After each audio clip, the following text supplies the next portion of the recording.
Hey, everybody, welcome. A happy holiday to all of you out there. I'm Dr. Pat, and I have been so loving every year, Benny, every year we do this thing where the hosts get to sit in the time spot and we'll get to work with you, Benny, Yes, I right? do. Yep. So, It's a pleasure to have them every time. yeah.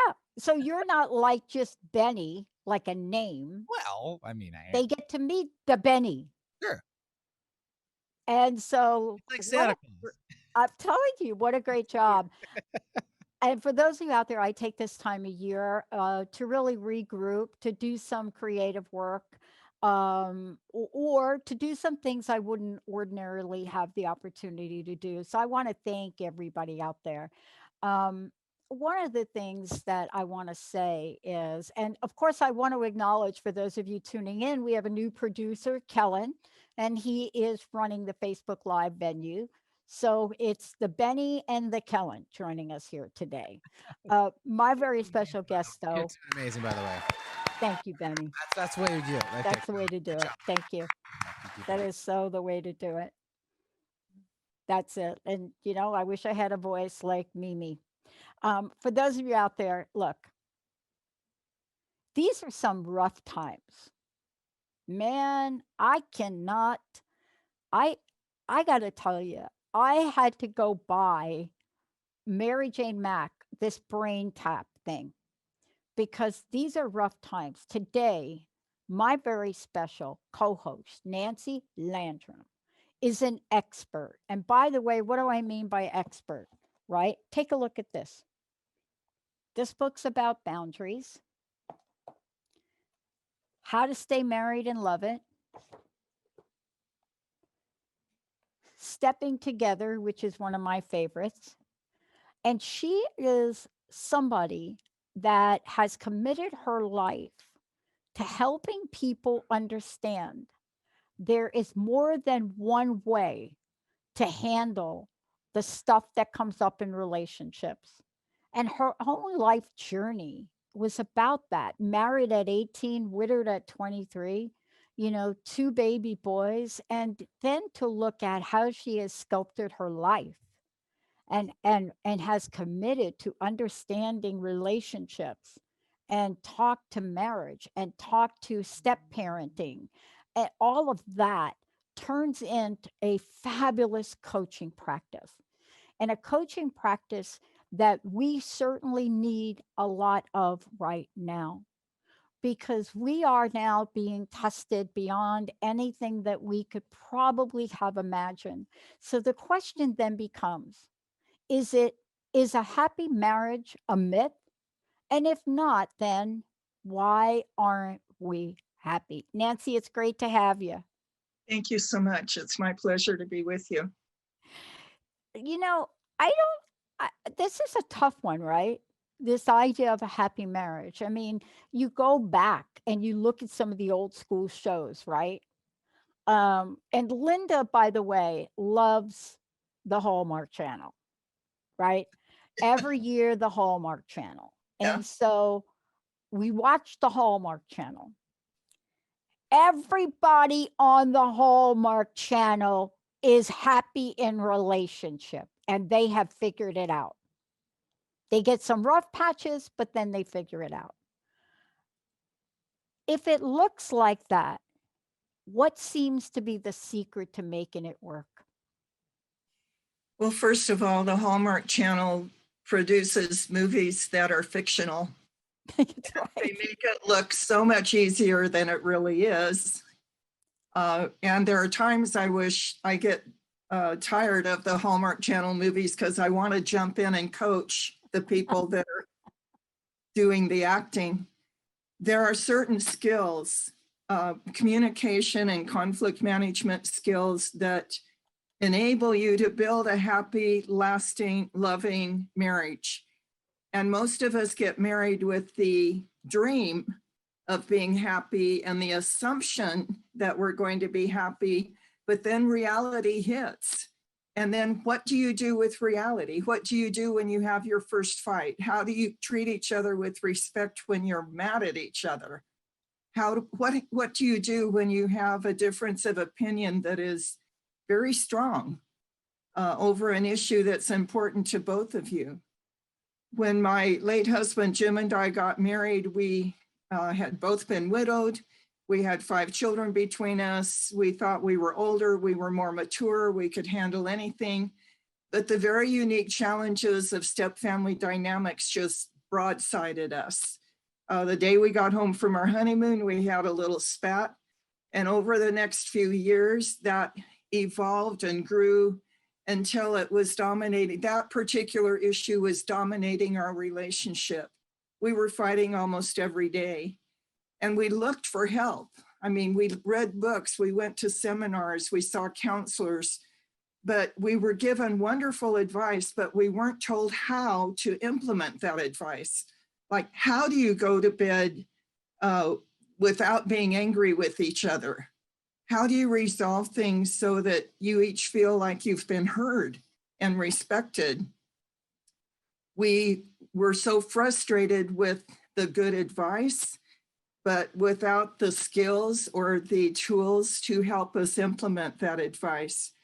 We finally found, well, before I go on, let me introduce on my website, on the homepage, first thing you see is a free download. And in that download, there's a list of about 40 ways of communicating that are very common in our American culture. But every single one of them escalates an argument, adds to emotional distance between the two of you, creates hurt feelings and defensiveness, like using absolutes like always and never. You never remember to take out the trash. And he's going to say, well, last Christmas, I took it out. You know, he's going to remember the exception to the rule. Giving unwanted advice. We don't think of that. It's such a common thing that we do to each other that we don't think of it as being disrespectful. But when you give me advice that I haven't asked for, what you're actually saying is you're smarter than me. You can figure this out and I can't. I need your help. And it's demeaning. How about blame? Blame is like the #1 relationship cancer. Blaming doesn't help to resolve an issue. Another real common one is just sidestepping the issue, changing the subject because you don't want to talk about whatever is causing pain between the two of you, or comparing your spouse to someone else unfavorably. Wow, that's a big blow. Something that came up just recently in a consultation with a client is that her husband thinks that flirting is okay. It's just fun. But flirting, right. Flirting is emotional infidelity. So the accusatory you did this, you did that. Sarcasm, I was great at sarcasm. It was so hard to give that one up. Talking hopeless talk, like I never do anything right, is a way of sidestepping an issue or bringing up old business. One couple that I was working with recently, something happened 20 years ago that he keeps bringing up in as an issue for him that is unresolved, or they thought it was resolved, but he keeps bringing it up. That's not fair. It doesn't work. So we finally, the more polarized we became over our particular issue, the worse our methods of communication became. Till I was yelling at Jim because I wanted to be heard. And he finally started saying, the more you yell, the less I can hear you, which was absolutely true. But I didn't know how to deliver the message in a way that was easier for Jim to hear. So he would react defensively. The argument would escalate. We were both really great at blaming the other. And it was pretty hopeless, although we still hung on to our dream of being happy. But please, somebody tell us how. Yeah. How do we Yeah. communicate? this is the key. Can we talk about a couple of these real quick? Sure. Because first of all, tell people where the download is. This download that you've created, this is a buster, boy. This is one of these relationship busters. This is one of these things that, boy, if you could catch yourself, right? But here's what I want to, where do we go? Can we go to your website, nancylandrum.com? So let's get everybody over there and get the download, right? Yes. Because when I was reading your books, right, over the weekend. So one of the things that let me see if I could get here to it, because I was picking up and I wrote it down. And what I wrote down was, here it is. What I wrote down was the you thing. It says some examples of changing a you message to an I feel. If Yes. there was one thing to try, it Yes. would be this.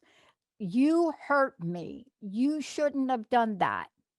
And really break it down to, you know, when when I hear the way you talk to me, but you see, that's not it. You talk to me. So this is really a conundrum from people. But I want to ask you this question, and we're going to dive deeper into this. There is this myth about marriage, and we get it in commercials.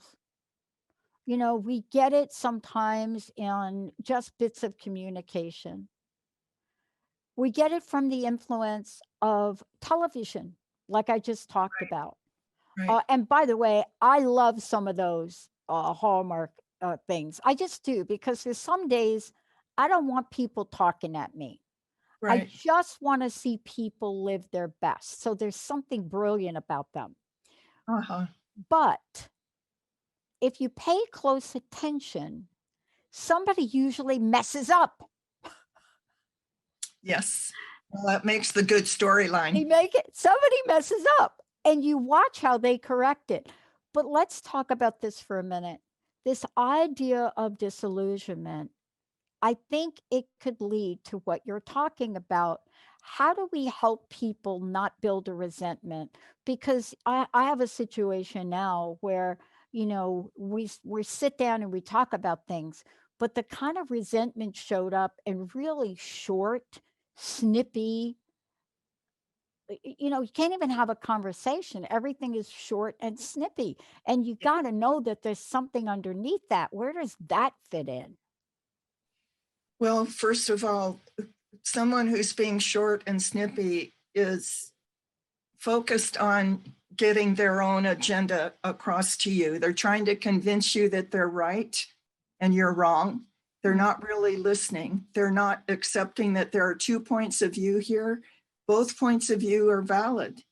And the only way to reach a resolution that works for both of you is for both of you being willing to listen to the other as for the purpose of understanding their point of view. Being short and snippy is it's disrespectful, and it's not demonstrating the character quality of I'm willing to hear your point of view in order to resolve this issue in a way that meets both of our needs. You know, Jim and I, because we didn't know how to treat each other with respect when we were in conflict, we finally got to this place. I thought I'd read the first paragraph Please. of the how-to book. This was a description of where our marriage ended up because we didn't have the tools. We didn't know how to speak respectfully or listen respectfully. Okay, the first paragraph says, divorce.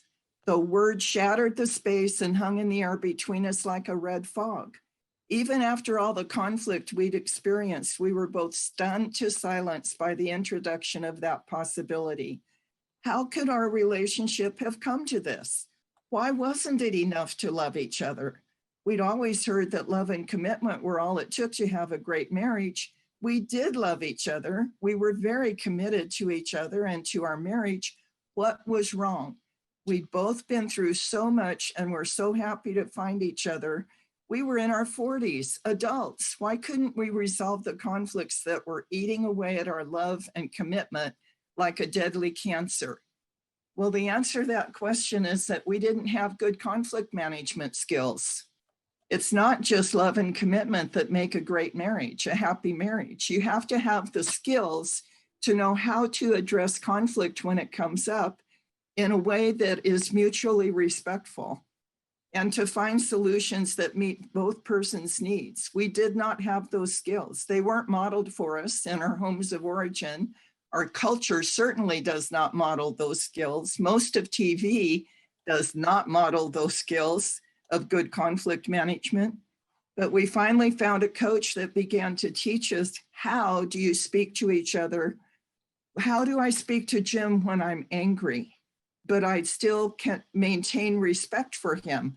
Well, it's using those I messages like you were saying. I give my clients a diagram that's called an experience diagram. And at the top of the experience diagram are facts or things that we don't fight over because they're obvious to both of us. But just under facts are thoughts. Thoughts include perceptions, assumptions, beliefs. When I perceive your message as being hostile, I'm going to react hostilely, defensively. If my assumption is that you don't have my best interests at heart, then I'm going to feel resentful.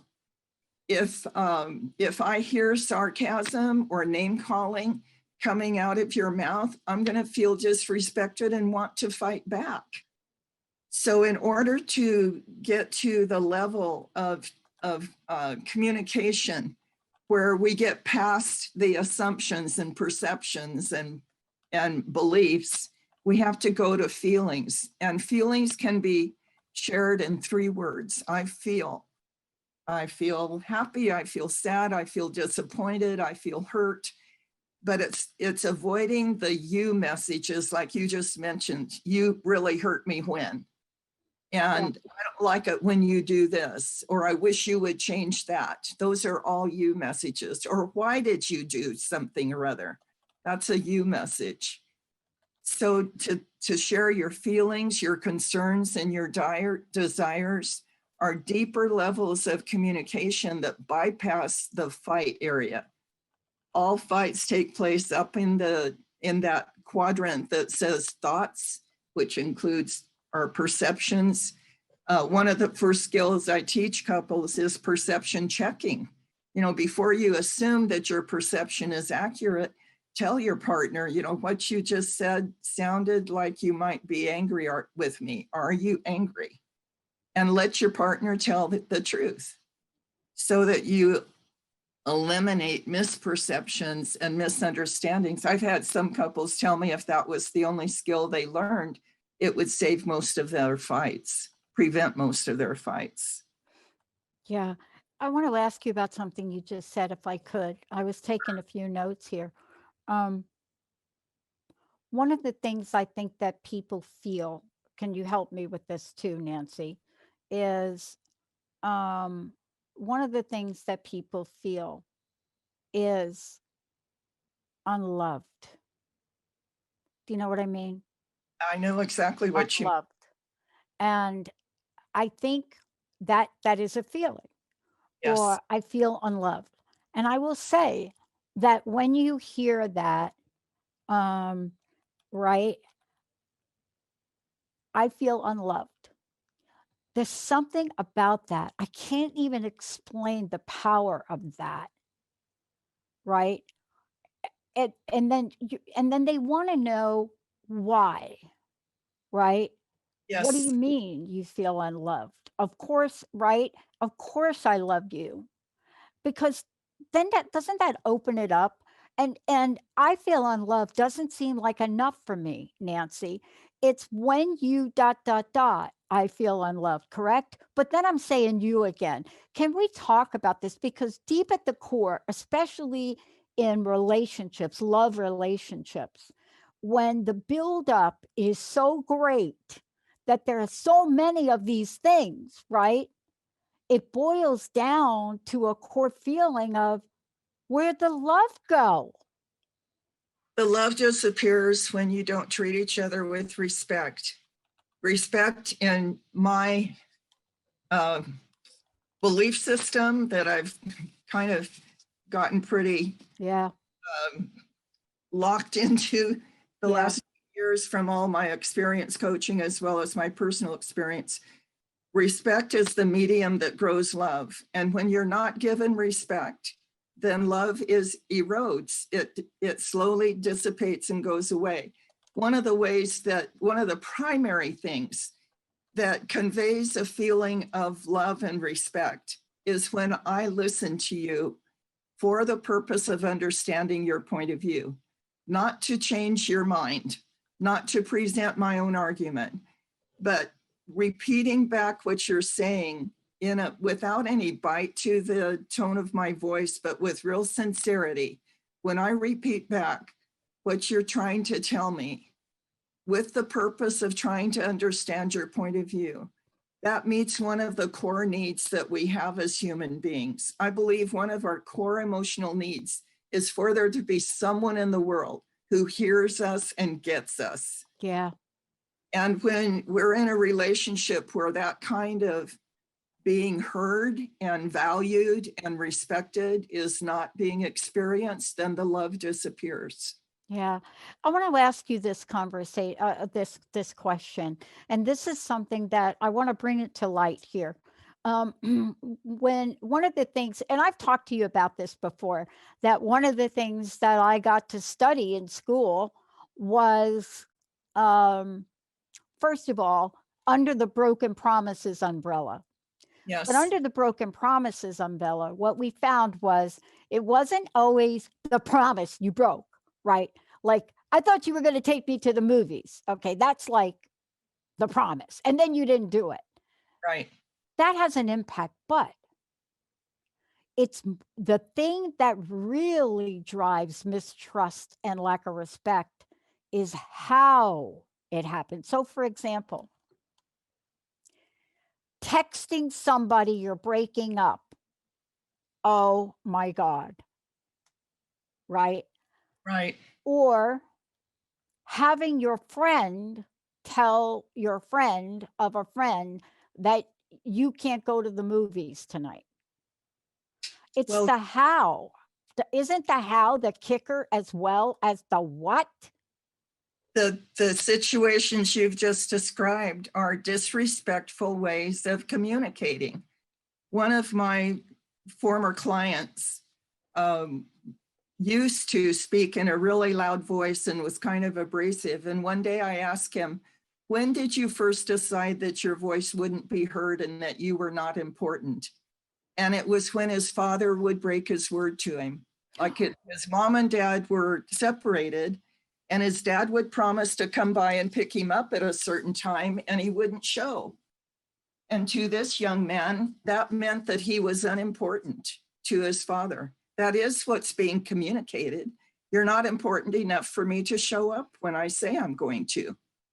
And it literally sculpted his personality and his way of dealing with the world for the rest of his life. Oh my God. He's just now learning to change that as far as his marriage is concerned, because you can't speak loud, brash, accusatory language in a marriage and expect your marriage to work. Oh, I know we're going to go to break in a minute, but I want to ask you about the various forms of this, because first of all, I got to tell you how much I love these books that you wrote. Well, thank you. I don't know if you guys out there are, look, you're going through a rough time. I have never seen such a great way to just walk people through how and the what of what's going on and what you can do about it. And not just this book, stepping together, stepping together. You know, I'm from a step family, right? And related to that. But this book on how to stay married and love it, and the book on boundaries, we're going to talk about when we come back. Because here's the thing that comes up. You ready? This is what we're going to talk about when we come back. I don't know why you feel like that. I haven't said anything to you in 3 days. What do you mean? What do you mean that you don't like the way I haven't said anything to you? So how are you feeling like anything? Why are you feeling not respected? You know, I've left you alone. I made sure that I didn't ruffle your feathers. Silence is deadly. When we come back, we're going to talk about what do you do if your partner is the pouty partner, the one that's going to handle it all, going to step away for a week, not really talk, to give you space. And Got you're it. the person that doesn't want space. You want to talk. Nancy, how do we get those downloads before we go to break? Well, go to nancylandrum.com. It's LANDRUM.com, Nancy Landrum. And the free downloads on the homepage. The books are available on a resource page or on Amazon. And we're going to talk about the silent deadly. And by the way, do you have a question for Nancy? Or is everything just going great in your love relationship, in your work relationships? If you don't think that bosses are under a bit of a pressure right now, holy cow, I could write a whole nother book on bosses in the workplace through COVID. So we're going to take a short break. When we come back, we're going to talk about what do you do? So, do you respond to silence with silence? Do we now have silence? And what if you have kids in the house? And what are they observing? Silence and silence. And then, what do you do about the snippy one? The one where they're not saying very much, but when they do, it's really snippy and short and borderline sarcastic and arrogant. All of those things. How do you even begin? I feel. Right, Benny? Let's take a short. Benny and I have had to learn a few things along the way to being us. Let's take a short break. Everybody, we'll be right back.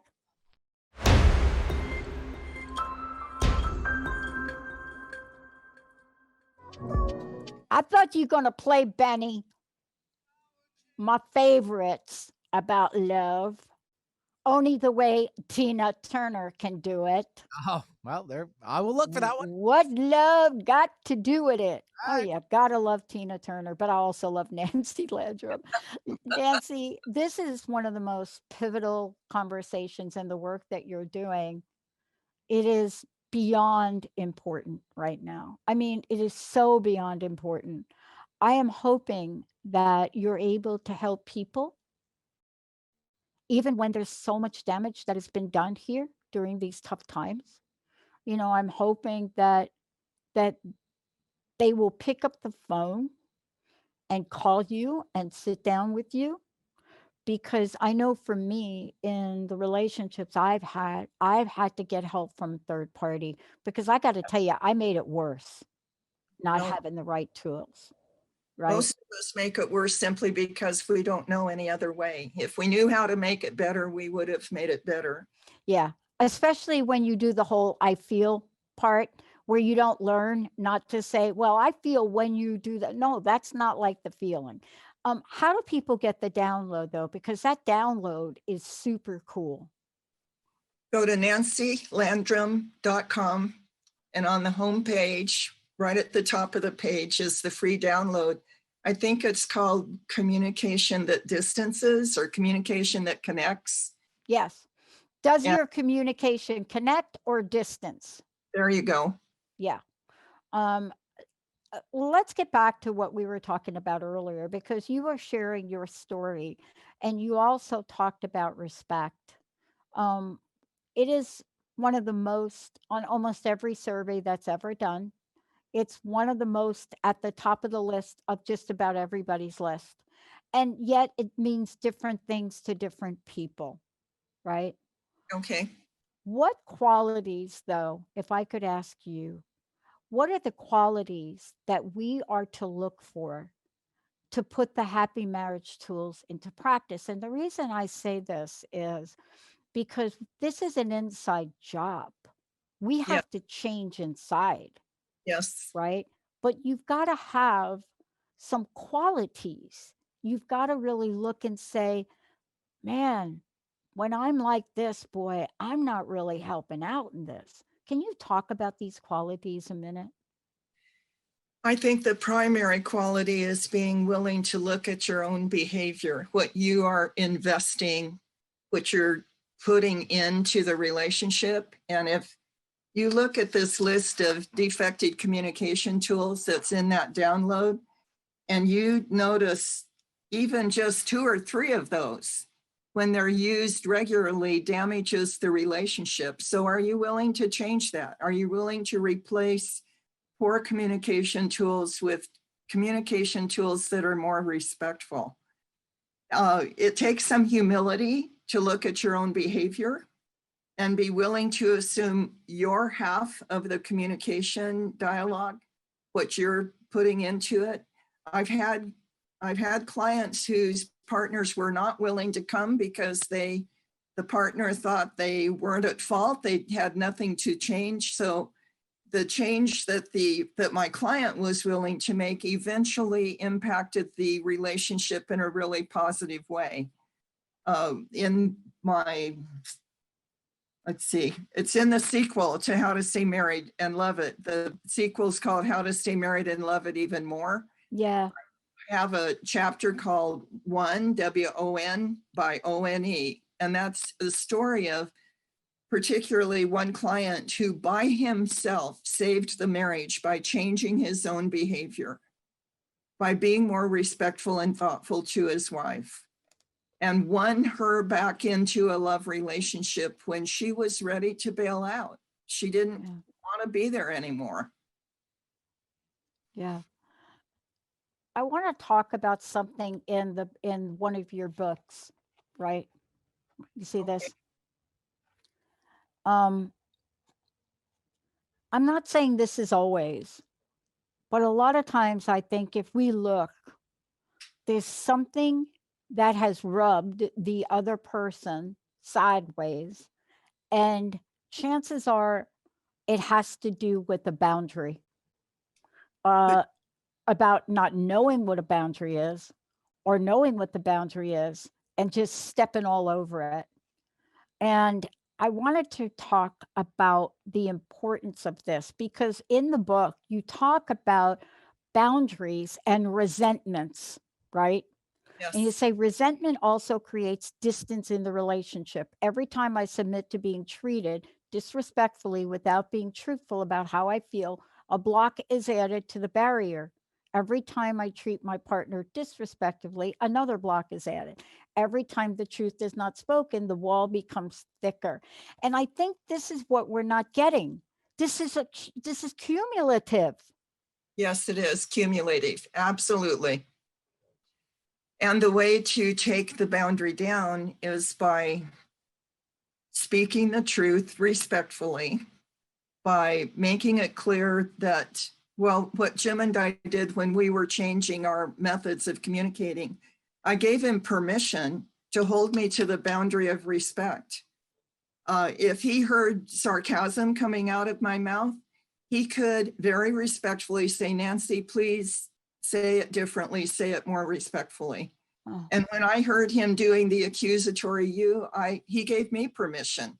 So we held each other accountable to this line of respect.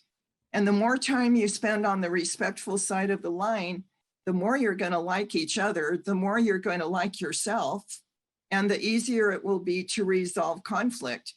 But when you spend too much time on the disrespectful side of the line, nobody's going to be happy.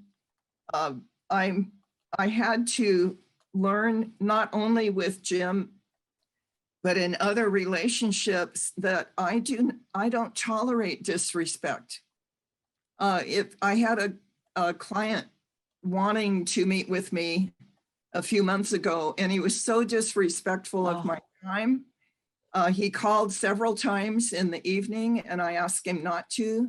He was texting me. He was kind of obsessive about wanting to talk to me. And I said, I'll talk in the morning, but not tonight. and he just kept calling. So I blocked his number. In the morning when I called him, I said, I'm sorry, I can't work with you because I will not work with anyone who is that disrespectful to me. I had to learn that lesson of respect, first of all, in my marriage with Jim, but then again with my children and with, other relationships. I had to learn how to set the boundary of, I will always treat you with respect, and I expect to be treated with respect. And I'll call you on it if I'm not. Yeah.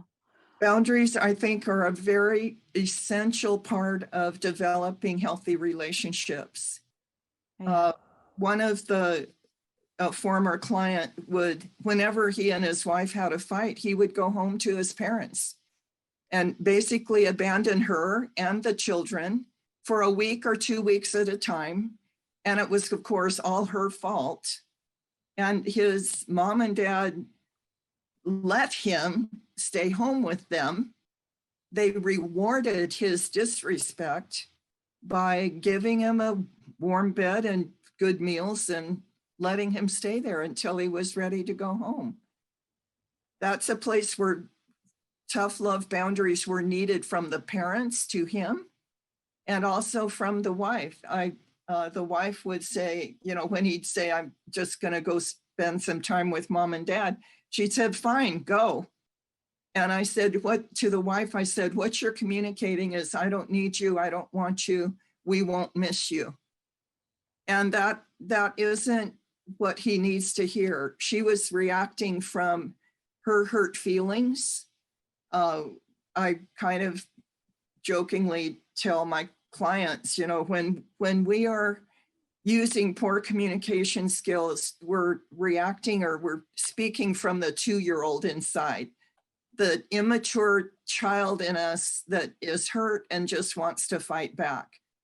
And 2-year-olds damage or destroy a lot of relationships by not being respectful to each other and by not telling the truth in a respectful way. Yeah. So I coach this wife when he threatened to leave home. I just say, tell him that you really love him and want to work this out, and that you and the children will miss him if he decides to go. Tell the truth. Nancy, I think that when I think about all the work you've done and your own experiences and all the people that you've helped, I can only imagine what's happening right now as we're speaking in relationships. What it is that on top of everything else, right? This walking on eggshells syndrome. Yes. And are you finding it's because we don't have the tools to know how to stop and ask if we can have a conversation about this? I mean, even that very thing, that one thing, right? To really stop, hit the pause button. We don't even know how to ask the other person to have a conversation about it. What Jim and I were so fortunate to find were the happy marriage tools. Happy marriage tool. There are tools that create a happy marriage or a healthy relationship. And there are tools that don't, that destroy, that hurt, that create distance and disconnect. But what I teach my couples or people that I'm coaching are the skills that will help you create the happy, loving marriage or relationship with your kids, or help your relationship at work to be more healthy, the communication to be more respectful.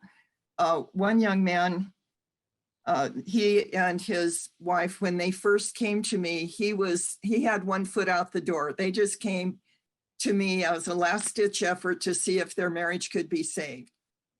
And 4 months later, they were happy with each other because they had learned and were practicing the happy marriage skills. Well, one of them is to listen for the purpose of understanding. And when you listen for that purpose, you repeat back what the speaker has said in a respectful tone of voice to make sure you heard accurately. Well, he's a trainer at his job, and he was trying to train a new employee, and the employee kept interrupting him, which of course is very disrespectful. Well, this young man went over to the whiteboard and picked up a pen and handed the pen to the trainee and said, whoever's holding the pen speaks and the other one listens. And he spoke, and then he handed it to this trainee to say, okay, now it's your turn to speak. What questions do you have, or what do you want to say? So he was immediately putting into practice the skills that he'd learned in, our Happy Marriage coaching program. He put them to work at his job with great effect. So much fun to hear that. And that's the thing I wanted to just talk to you about here in this time we have left. We often think about marriage is marriage, relationships at work. Maybe we play a sport, then you got relationships there. Then it's like you have relationships that are not at work, but with clients like Benny and I, for example. Um, and we don't seem to realize sometimes that if you learn these tools, that you can use them in different places. The reason I'm bringing it up is because one of the things that science has told us is that there's this thing called spillover effect. Yes. And spillover effect means you got a rotten day at the office, right? It spills over into everything if we let it. How do we help people literally prevent that from happening? Because now we're sheltering in place. Again, a lot of people, you're working from home. Your children are schooling from home. I'm not saying everybody, but quite a bit. And spillover isn't even spillover anymore because it's worse than that. It's just a big spill. But we have to practice these. When you have the happy relationship skills and you use them everywhere, at work, at home, you learn how to discharge your bad day on the way home before you walk in the door so that it doesn't spill over to your family. One of the things I wanted to say today, just on this topic, is that these relationship skills apply to everyone in every relationship. Yeah. A few years ago, I put together a trio of 3 books that teach the skills with examples between a boss and an employee, between a sister and a sister, between a parent and a child. So the examples in these 3 books are not of marriage relationships. They're of all the other relationships that we have, but using the same skills that I teach couples to create a happy marriage. So I put together a bargain. You can get these 3 books from me for only $20, including postage, if you email me, which is nancy@nancylandrum.com. And we'll work out how you can get payment to me, and I'll mail them to you. So you don't have to be married to learn these skills and practice them to improve your relationships in every other area of your life. And I think what you're touching upon is so critical, that we must learn right out of the gate. And boy, I've had to learn this, not only am I somebody that grew up in the city, right? But I'm also a Sagittarian, and sometimes, true to form, open mouth, insert foot, right? Yeah. There are so many things that we have to learn, but what I found is one of the most important ones is to hit the invisible pause button. Yes. And I do it so often that people look at me and they see me almost like staring into space. Yes. And they think that I'm not paying attention. but I'm not. I the thing that I wanted to say, I'm not going to say, Good for right? you. Good for me. But isn't that part of the practice as well? Absolutely. When our first coach told me that I needed to hit a pause button, I said, how do I do that when the trigger and my reaction happen in an instant? I mean, my stuff is flying out of my mouth instantaneously that I later have to apologize for. And she said, you have to slow things down, like you're watching a movie and you turn it on slow-mo. And the only way I could do that was to clamp my mouth shut to prevent the words from coming out of my mouth. And I'd have this inner dialogue with my 2-year-old inside. And I'd say, if I let you say what you're about to say, you're going to have to apologize later. Do you want to apologize? No, I don't. I hate apologizing. That was good motivation for me. And if you say what you're about to say, it's going to create hurt that will take a long time to get past. So let me take you in the other room where you can write all your nasty thoughts in a journal, get it out of your, off of your mind. And then we'll go back and have a respectful conversation with whomever triggered those feelings. But yes, it requires a pause button. There are some good rules for a good timeout. A good timeout is, I need a pause, I need a timeout, I need 20 minutes to go walk around the block, or I need 10 minutes to go pound on a pillow or write in my journal. And I'll be back then and we can continue this conversation respectfully. But right now, I'm about to step over the line into disrespect, and I have to stop myself from doing Wow. that. Wow. Wow. I mean, a lot of times we don't think that we a lot of times we don't give ourselves permission to do that. We think we have to have an answer for everything, right? We think we have to be right there in front of everything and know how to do it. But this idea of, the happy marriage, either not being happy or uh, being too happy.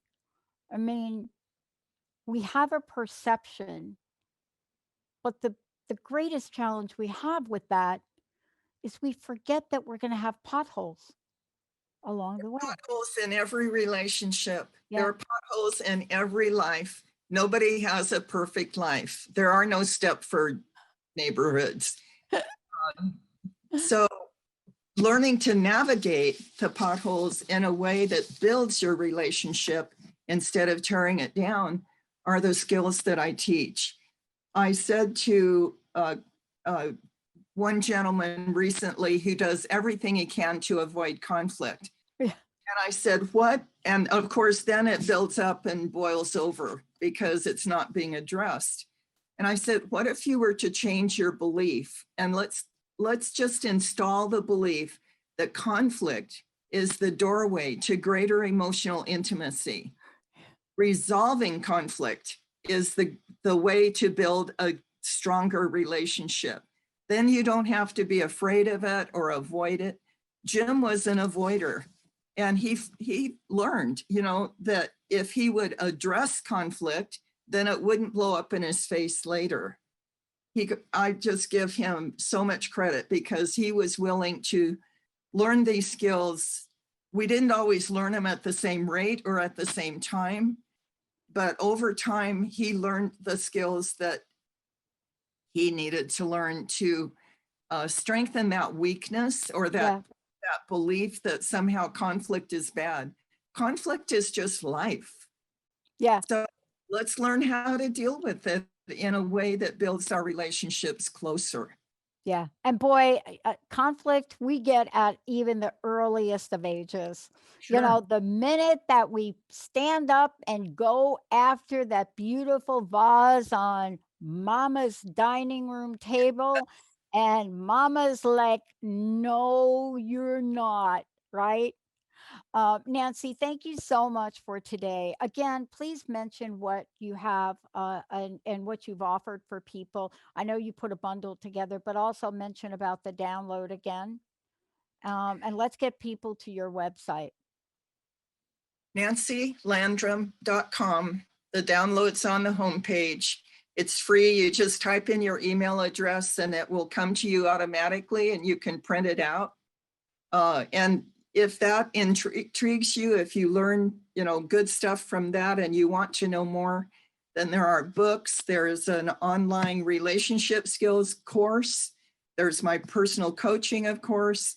And I today am offering these 3 books for people that are not in a marriage, but they want to learn the skills to improve other relationships as well. And the best stories that I hear are stories of clients who are turning around and teaching their children these skills. And the kids are watching the skills work between mom and dad. That is, talk about spillover. That's a positive spillover that I just love collecting those stories. Yeah. And I want to add to this. Nancy and I are talking about communication now as if it's for adults only. But the most successful stories that I have heard, especially Nancy in your work, have been where the entire family learns them together. Children have great memory receptors, and they are fascinating when they learn a skill like this, how to remind the adults what to do. So you work with families, ages, children's, the works. Yes, I have a dad right now that he and his wife were recently divorced, and his relationship with his teenage daughters was very poor. Yeah. And he made several appointments to come with his teenage daughters to learn these skills. So the girls were able to respectfully tell him how they felt about him, how they felt about divorce. Wow. Rather than acting it out in snippy ways, they're actually able to speak and have a respectful conversation with their dad. I love it. Nancy Landrum, I love, love, love you. Thank you so much for all that you're doing. Thank you for having me. It's my pleasure. This is the passion of my life. And boy, I'll tell you, it is much needed in the world. Hey, everybody, we've got another show coming up on TTR. We'll see you next time.